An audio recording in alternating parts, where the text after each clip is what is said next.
Oh, good times, good times. So there's a trend in the community, hashtag the community, where people talk shit in live streams and then delete it. That's always cool, right? It's always cool.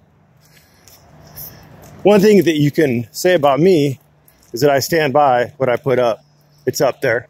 It doesn't come down. People threaten lawsuits, it doesn't come down. People dox me, it doesn't come down. People threaten my dad for whatever reason, it doesn't come down. Because unlike them, I'm not a bitch. I'm told that people are gonna fucking jump me on my morning walks every goddamn morning. Every goddamn morning. You know when I do it. I leave my house around 4. I'm out filming around 5. Usually back at the house around 5:30. You know that. Weekends, sun's coming up. You know I'm out right about 7. It is like 7:25 right now. Because I'm not a bitch. And I've got a beautiful pit bull with me. And I might be carrying a stapler, but I can't speak on that. Talking behind people's backs, that's something. That's something. People say I talk behind their backs, but my shit's up for the world to see. I don't know what you're saying. I don't know what you're saying. Yes, this is drama. This is all drama. Let's talk about doxing. It is not doxing, in my opinion, and you may have a different opinion. There isn't a real legal definition of doxing, except for putting up someone's private medical records or putting out their social security number, things like that can get you into some trouble. But putting up an image, a still shot from a video that someone posted publicly on YouTube where the person is holding up a piece of paper with their name, their address, their driver's license, the last 4 digits of their social security number. That's not doxing. And you may notice that in my video, I was kind enough that I redacted that, as well as I put the smiley face on the jolly man so he could be more jolly, because he didn't look like he was having a good day. There's also the pertinence of the information. Newspaper clippings, they're public. Public records requests are public. And I've got lots of public information at my fingertips that I'm aware of. And I've got more than a few people who are willing to spill all the public information at their fingertips if I need it. Because, believe it or not, some people in here aren't very well liked. And I'm not the only one. But showing a newspaper clipping isn't doxing someone. That is public information. And I show it when it's pertinent. Fat Parasite made an issue. He made an issue out of his domestic violence. He could have let it slide. He could have let it die. I was just saying that I knew about it and I could make it known about, but I didn't because it didn't matter. But he made it matter. So information comes out. I probably didn't have to do that. I was making a point though, because he was saying that he was going to dig into my past. So there you go. Again, it's about pertinence. Is my dad pertinent at all? Ever? Is where I work pertinent?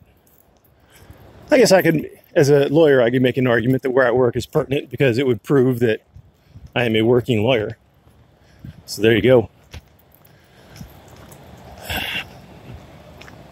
Lots of drama today.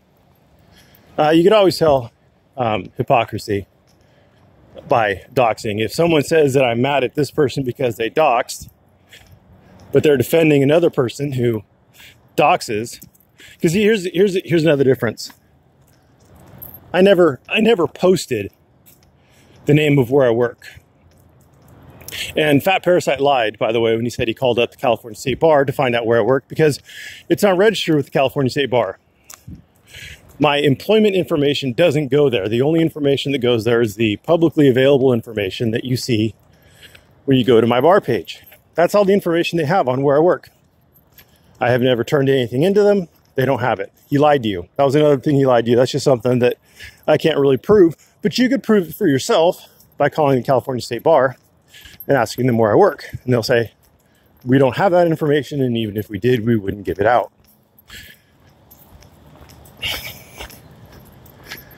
He got that information because Hemming, who apparently is a huge fan of mine, called. He figured out from the videos roughly the area I worked in, and he called all the law offices in that area until he got someone to confirm that I worked there. That's how that information got out there. He then leaked it because he can't keep a secret to save his life. And there you go.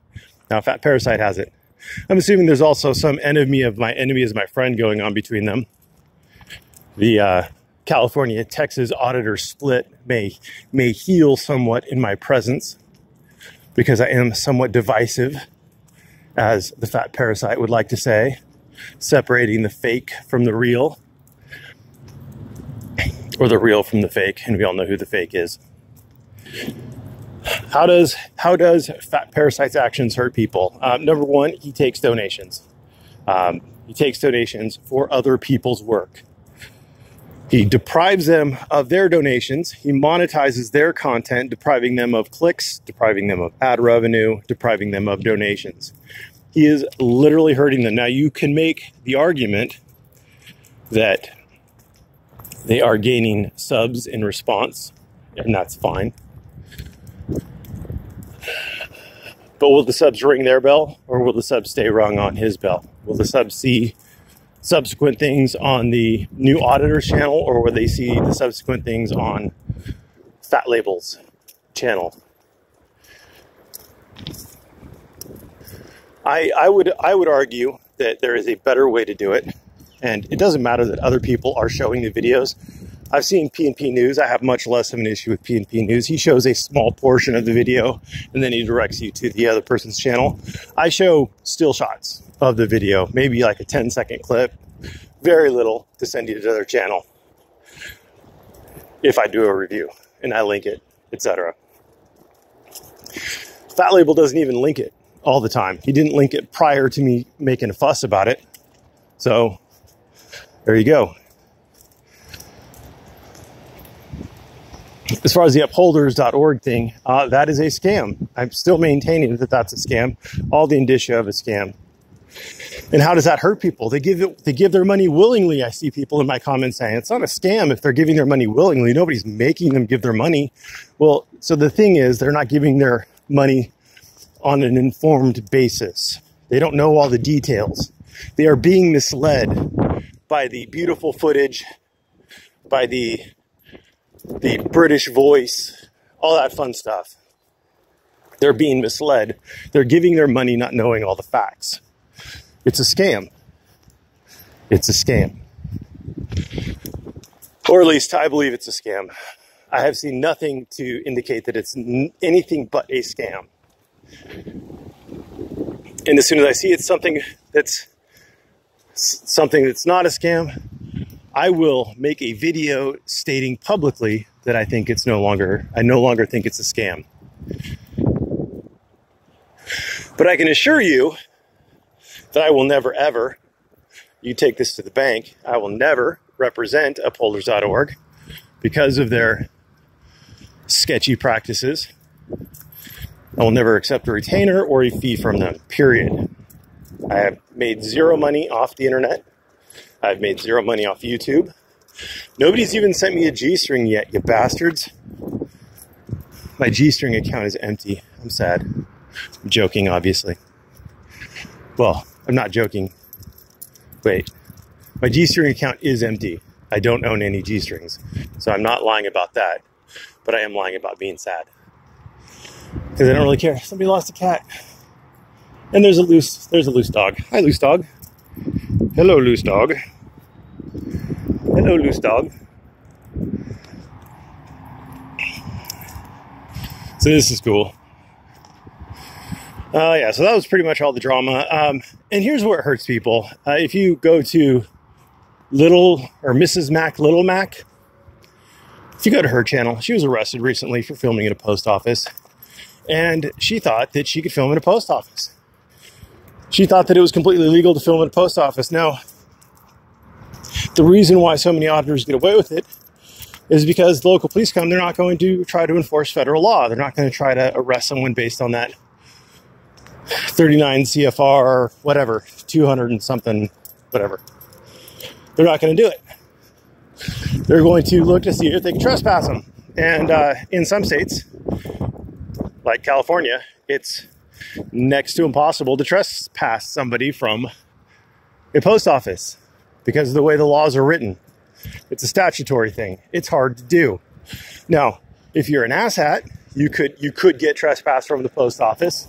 It is possible, but it's hard to do.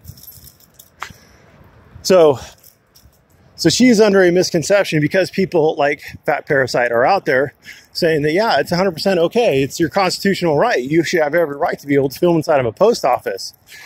And so she's out there filming inside of a post office thinking it's all just gravy. She said that she thought that the cops were going to come and educate the post office employee. And now she's got a charge. Congratulations. You know, I hope you feel good getting an older woman a charge. I mean, I hope you feel good about yourself. If you're wondering what kind of harm I'm trying to save the community from, there's a prime example of it right there. She has no idea what the laws are. She has no idea the interactions between the different laws and agencies and things like that.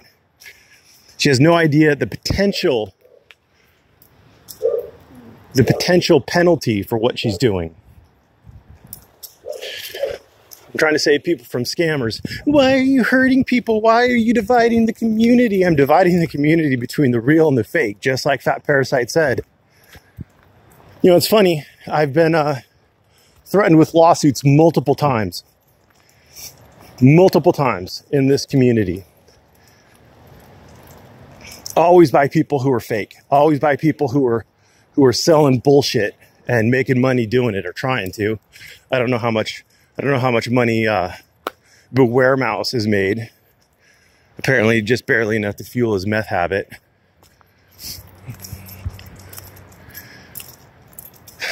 Yeah, every time it's by the fake. It's by the fake. Chauncey, you know, law offices of Daddy and Master, Chauncey Hollenberry, eternally in love with Jamie Morano, who's apparently me, which makes masturbation kind of interesting. Anyway, Chauncey Hollenberry, he thought he was right, dead right as he sped along, and he ate that trespass, didn't he? He ate it good. It was delicious. I wonder how his civil suits are going. Did he drop those? Or are they just kind of on hiatus waiting for him to get done with his trespass? Crazy. Anyway, I guess that's about it. I got nothing else to say. I've had enough drama for the day. Thanks for watching. Have a great day.